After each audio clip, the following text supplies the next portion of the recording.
Hi Rubies, welcome back to my channel. I know it's been a while. This mental health vlog has taken me a lot to just come out and talk about and be vulnerable. This is a very personal vlog for me. I feel it has contributed to my breakthrough and my success in overcoming depression and anxiety. As many of you probably know, mental health breaks down into multiple factors, whether it's depression, anxiety, PTSD, autism, or anything like that. But I really wanted to focus mostly on depression, anxiety, and suicide, and provide you guys some facts, my experience, as well as some helpful tips that help me do a whole 180 in my life and just live a more fulfilling life and being more grateful and happy. When you're finally happy, you realize how good it feels to be happy in a good place, and you appreciate life so much more. So let's start with some facts. And I'm trying not to cry, not only because this is just such a disheartening subject for me, because I've seen it in my family. I've experienced it, probably not as severe as others, and it really hurts me when it gets to the point where people want to take their own lives. One of my closest friends in middle school, we all knew she had problems at home, but at school she was always so happy and everyone loved to be around her. She was funny. She had these chubby cheeks, and we used to call her Cheeks. That was her nickname. And she, resorted to drugs to numb herself and escape reality. And she eventually just opened the car door while on the highway and threw herself out and got hit by an 18-wheel truck. I pray for the world to anyone that's battling, anyone that's battling with psychological disorder, just with trials and feel like they're alone, and anyone that feels like they're inadequate. I hope you can take something away from this video, and it could be that lifesaver for you. It could be that comfort for you, and help bring to light that you're not the only one. In fact, according to the Mental Health Organization, 1 in 5 people worldwide are suffering from a serious mental disorder or illness. Take a look around you. There's people that look so normal, especially people on social media, that you may feel like they have such a perfect life. But there's so many people that are around you that are suffering just like you. Oh, it makes my heart hurt so much to read that every 40 seconds, someone in the world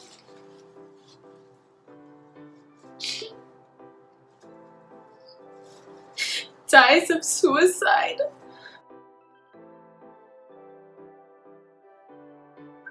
I'm just going to read off my phone, because for the past couple weeks I've been making notes and truly trying to identify those feelings I've had, and I don't want to just look at the camera and try to talk because I'm so emotional right now and I feel like my thoughts are all over the place. So I'm sorry, this video is kind of like not the best, but I don't want to miss any points. I feel like we all go through phases of depression.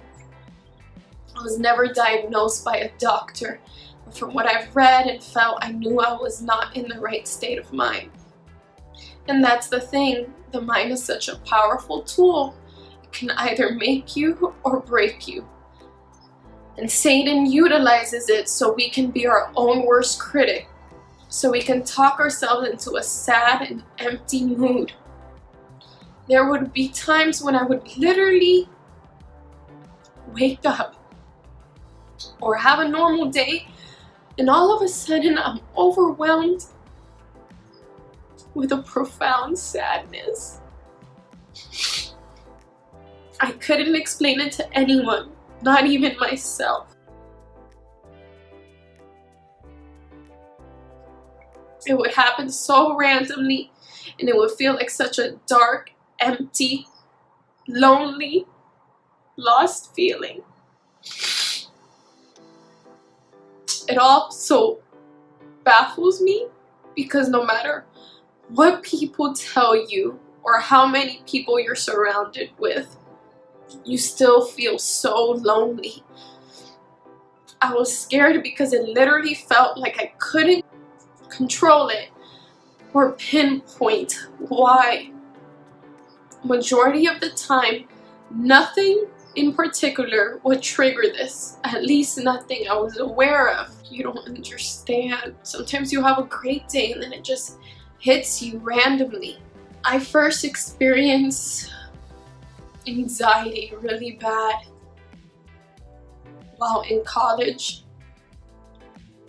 I think mostly because it was my first time being away from home, and most of you that know me know how close I am with my family. It would get so bad and out of control that my thoughts will enslave me. At times I felt suffocated because the anxiety would be so bad that I can't breathe, literally. You can't think straight. Your mind is going 100 miles per hour, yet you can't really put your thoughts together. It's so hard to explain. You're antsy, fearful, doubtful.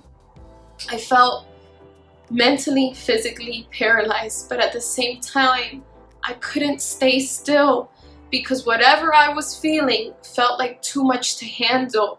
So staying still just intensified the feeling.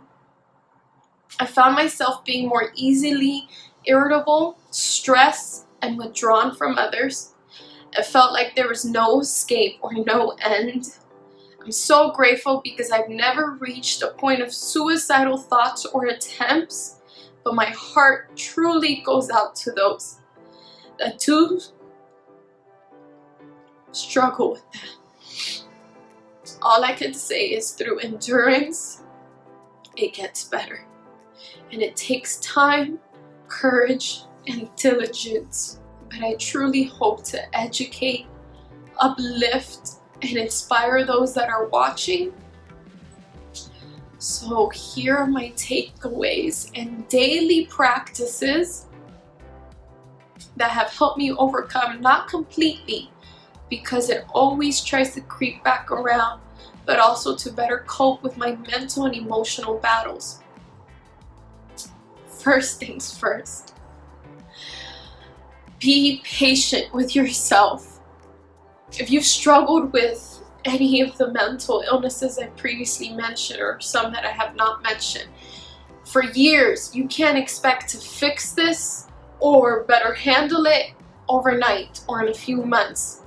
Fight for your peace every day. Still, sometimes, now I will wake up and I'll feel like in a funk, and I literally have to fight for my peace. I have to fight with myself. No, you're going to have a good day, despite the weather, despite what happened yesterday, despite how you're feeling right now.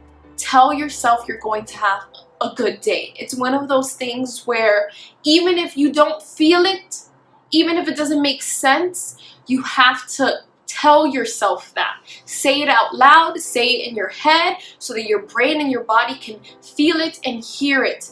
You have to fake it until you truly believe it, and fake it till you make it. You have to fight for your happiness by any means necessary. If that results in sacrificing relationships, friendships, your job, whatever it is, you need to make yourself a priority at that point and cut off anything that is not serving you, uplifting you, and making you feel better. Every day, you can make the choice. You can fight and make the choice. Are you going to let your feelings and thoughts feed your depression or feed your progression? Do you want to feel better? Do you want that change? You can take control even though you feel like you can't. One of the things that really transformed my life, I'm so grateful I started this, and I religiously do it every single day, is keeping a thankful journal. I actually carry it with me everywhere I go, and I write 3 things, a minimum of 3 things that I am grateful for. It really forces you to think about how lucky you are, how beautiful you are, how beautiful life is despite the chaos. When you don't feel like praying is when you need to pray the most. Pray, pray, pray. I know you may be feeling like, if God loved me and his children, why would he let this happen? You know, why me?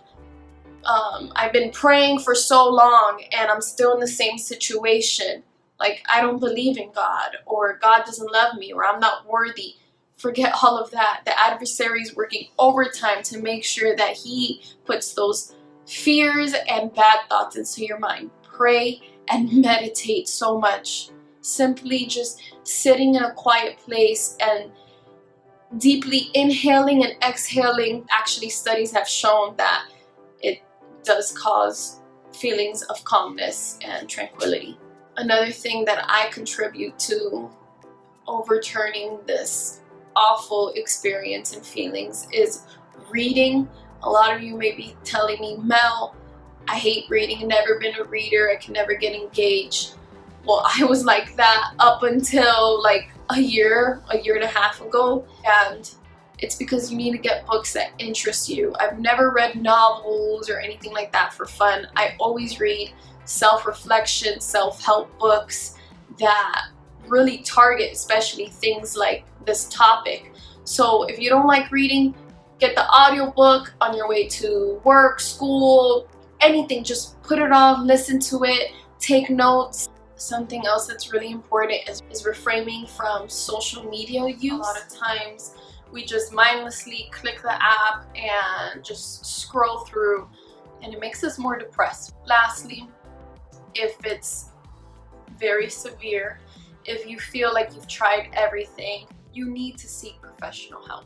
You really do. There's, family, friends you can speak to. There's no one that's like a certified licensed psychiatrist. And to close off, I wanted to tell my rubies how much I truly love, appreciate, and care for you guys. Even those that I may not personally know, my heart goes out to you.